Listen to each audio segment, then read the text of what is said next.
तर मराठी साहित्य संमेलनाच्या उद्घाटन प्रसंगी पंतप्रधान मोदी आणि शरद पवार एकमेकांच्या शेजारी बसले होते। यावरून शिवसेना ठाकरे पक्षाचे नेते संजय राऊत यांनी टोला लगावलाय। मला असं वाटलं की मोदी बसणार नाहीत त्यांच्या बाजूला, भटकत्या आत्म्याच्या बाजूला प्रधानमंत्री कसे काय बसतील, त्यांना कसं काय पीएमओने बसू दिलं?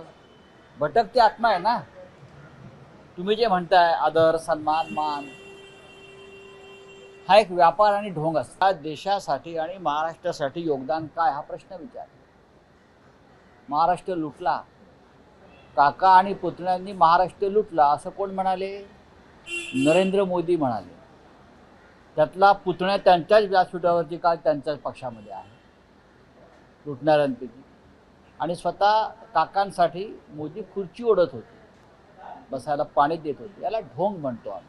मोदींना हिंदुहृदय सम्राट बाळासाहेब ठाकरे यांच्याविषयी फार आदर सन्मान मान आहे असं ते नेहमी भाषणात सांगतात, पण बाळासाहेब ठाकरेंची निर्मिती असलेली शिवसेना त्यांनी निर्दयपणे फोडली ना।